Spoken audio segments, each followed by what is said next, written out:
Santa Ana de Coro, una ciudad de historia, de costumbres y tradiciones, una ciudad que en su momento ostentó una convivencia ejemplar entre una cultura extranjera y una originaria, que sufrió años de tiranía y pérdida de gran parte de sus valores ancestrales, pero que floreció para convertirse en la ciudad pivote de la política y religión de nuestro país. Pero, ¿qué queda hoy de la majestuosidad en la que se regodeó Coro en los primeros años de su fundación? ¿Qué conservan los coreanos de su historia y sus ancestros? La noble sociedad caquetía.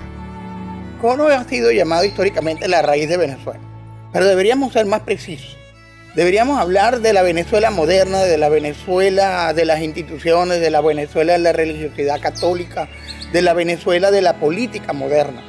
Eso es Coro en sus comienzos. Aquí en Coro fue el primer momento donde el elemento europeo y el elemento indígena tuvieron una convivencia no violenta. Yo siempre decía, ese hecho de que tú no te vas de una casa sin tomarte un café, o sea, eso es típico caquetí.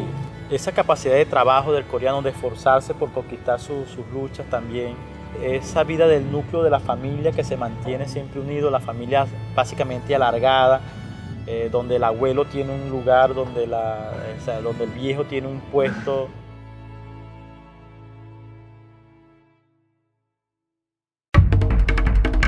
La herencia cultural de los caquetíos hoy se manifiesta en muchas de las expresiones cotidianas del coreano. Si uno va a la Sierra de San Luis a buscar alguna silla o algún bastón, uno se conseguirá algún viejo que diga no, en este momento no es posible que cortemos el árbol porque las condiciones de la naturaleza no lo permiten. Eso hasta el día de hoy está presente en la filosofía de vida del coreano, sobre todo de la gente de la sierra, asociado incluso con los cultivos agrícolas. La espiritualidad del caquetío es tal vez el patrimonio aborigen que mejor conserva el coreano. Guardamos la superstición. Como dice, hay que creer en cosas. El coreano cree en cosas. Creen en la visión de los espíritus de aquellos que ya han partido, de los difuntos. De hecho, está muy marcado. Nosotros no nos vemos en muchas circunstancias, pero el día que muere un familiar, ese día nos encontramos todos. Y es extraño que no sucede ni en el cumpleaños ni en el nacimiento, sucede en la muerte. Basta ver una manifestación de la marcha de la fe que va todo, pues. Basta el que no cree mucho en la iglesia, pero va. Basta el culto a las ánimas de Guasare. Son cultos que están en la raíz cultural de nuestro caquetío, el caquetío que llamamos por dentro. Pero la ciudad de hoy, al igual que la curiana de hace 500 años, tiene sobre los hombros un gran compromiso con su historia, con la preservación de su patrimonio. Pero primero habría que cuestionar de forma crítica algunas claves para entender el concepto de patrimonio. Tenemos que preguntarnos cuál es la ciudad que vamos a tener dentro de 500 años. ¿Cuál es la relación de los coreanos con su historia?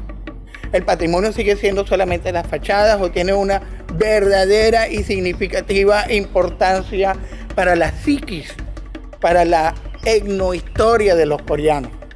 Hoy en día es que hablamos de patrimonios intangibles que tienen que ver con prácticas religiosas, con tradiciones orales, con ligados esencialmente a lo memorialístico. Eso es una evolución. El patrimonio debe ser una base, un elemento, un sólido ladrillo en la constitución de nuestra identidad histórica. Cuando hablamos de patrimonio, hablamos de memoria. Y cuando hablamos de memoria, hablamos de conciencia. Porque un pueblo que no conoce su historia es como un hombre amnésico. Difícilmente va a poder construir de manera consistente hacia el futuro. Dentro de toda la estructura social europea, hemos salvado a aquel indio que permanece todavía dentro de nosotros, dentro de su bondad, dentro de su belleza. Todo esto es lo que nos hace, yo considero garantes de un patrimonio como tal. Hay un patrimonio arquitectónico tangible, pero hay un enorme patrimonio intangible extraordinario. Yo pienso que perder la herencia cultural caquetía es perder nuestro gentilicio, es perder. Sería una pérdida catastrófica culturalmente hablando. Coro es, por así decirlo, un centro importante que irradia presencia histórica, pero que tiene que extenderse hacia la Sierra de San Luis, que tiene que extenderse hoy hacia Paraguaná. Es indudable esa vinculación, es importante esa vinculación natural. Quizá en las ciudades no se ve tanto, pero los pueblos guardan mucho del caquetío, mucho, en su forma de ser, O sea, esos viejos en su forma de ver la vida, de ver la historia, de ver la muerte, o sea, de ver la mañana, de contemplar la tarde, y eso es una herencia que vale la pena prolongar hacia el futuro, porque eso es lo que nosotros somos. O sea, un caquetío profundamente caquetío en medio de una sociedad occidental, se puede decir. Eso es el coreano. Creo que es un valor importantísimo.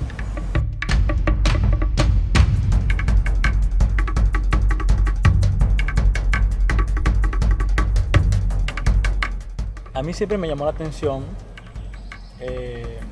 la capacidad de Manaure de hacer llover, por ejemplo. Pero mi abuelo es de Paraguaná, indígena. Mi abuela es, incluso abuela todavía lleva el apellido de Manaure, ella es oriunda de Caguarao.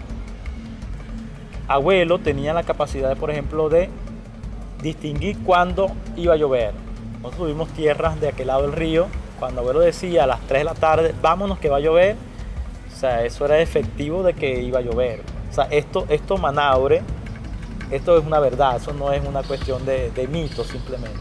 O sea, y hay relatos de chamanes en el Amazonas que tienen esa capacidad de unirse tanto a la fuerza de la naturaleza, que son capaces, podemos decir, si no de hacer llover, por lo menos de captar el momento en que la lluvia caerá. Y esto es religiosidad. O sea, esto es profundamente religioso.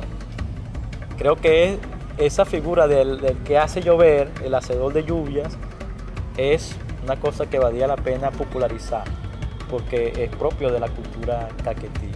Y eso es una realidad. Y nuestros viejos saben, ya se están acabando, pero nuestros viejos saben mucho de lo que es el contacto con la naturaleza, y básicamente de ese gesto de la bondad del cielo que dona una lluvia para el crecimiento.